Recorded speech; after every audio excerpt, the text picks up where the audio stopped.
Pigs X7 Death Hilarious album review. Let's chat about it. Hey friends, what's going on? John here from What's Spinning, here tonight to chat about this latest album from UK-based psychedelic rock, stoner metal, heavy psych, and noise rock outfit Pigs,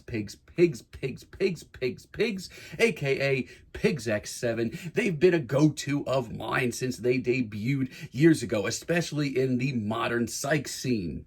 Their 2017 debut, Feed the Rats, I thought it was pretty cool, maybe not perfect, but, for the most part, this was a great introduction to their sound. I mean, it's just 3 very beefy cuts on here that are dripping in sweat and God knows what else. And yeah, while a few moments of these tracks maybe went a little bit too long, overall, I thought their bass sound was just so decent. But with their next record, the King of Cowards record, I thought they just brought everything up a couple of notches, bringing in elements of sludge metal as well as doom metal. And while I did enjoy what they were doing around this time, I still wanted to see more, and let me tell you, we did get more. Oh, did we ever get more?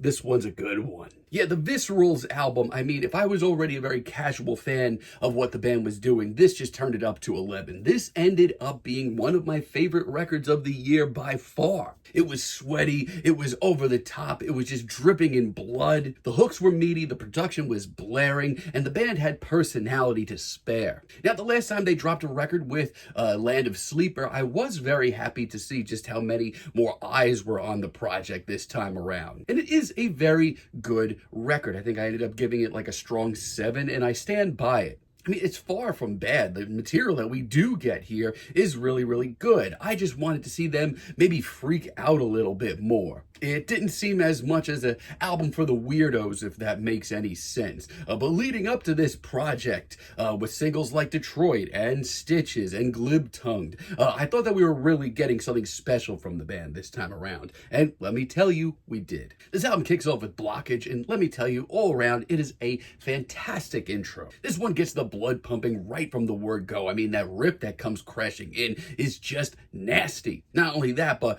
Matt Beatty, frontman Matt Beatty, just sounds like an absolute sweaty madman right from the get-go. It has that energy, that in-the-moment feeling that I loved so much about Viscerals. I love the wailing guitar solos here, and to be perfectly blunt, just the lack of bullshit on display. It's a nasty, gnarly cut that just gets me so freaking amped to listen to the rest of this project. Also, really love the dramatic finale. Hell of a start. Then we have Detroit, which was released as a single a while ago, and to be blunt, this one actually took me longer than I thought to get used to. I wanted something maybe a little bit more forward-facing and a little bit more psychedelic, but this is still a very nasty, gnarly single. Everything about this cut is just so monstrous. It's so hulking. Every time these guitars come crashing in, they just obliterate everything. I mean, if you're looking for a monolithic tune for your weightlifting playlist, here it is right here. And if you don't enjoy the band's more calculating and sluggish work, this may not be for you either, but I think it's great. Collider, to me, this track is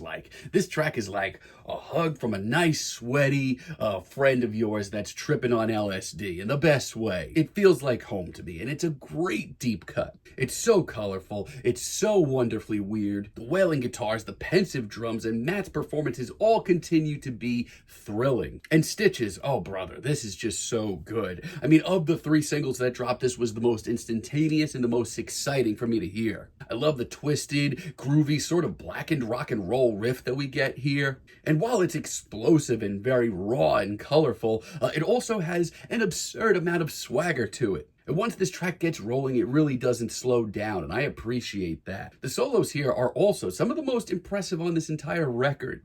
It's bluesy, it's beefy, it's very much them, and one of the most memorable singles they've put out in years. Also, what even is Glib Tongue? I certainly did not have a cut like this on my bingo card for this year. I've loved it since it dropped as a single, and what I do salute about this track is it is a very Pigs X7 track, but it's also a pretty big leap for them. The chugging riff is so calculating, so nasty, And Matt's performance on this cut is delightfully evil. But we also get a very spacey, very spacious atmosphere that really lets them cook on this track. Oh yeah, and LP, legendary producer and one half of Run the Jewels, is here and sounding far more at home than I ever thought he could on a track like this. It's a hell of a risk, but it pays off. I mean, most of this record is pretty freaking solid. I mean, to every extent, this is the follow-up that I wish we got to Visceral's a couple of years ago. And I don't really have that much bad to report. If anything, Carousel really does stick out like a sore thumb to me. I mean, the intro that we get to this cut, it's okay. It certainly puts in a really great atmosphere. But sadly, the band really doesn't do much with it. It's not nearly as interesting as other tracks on here. And for a band that's constantly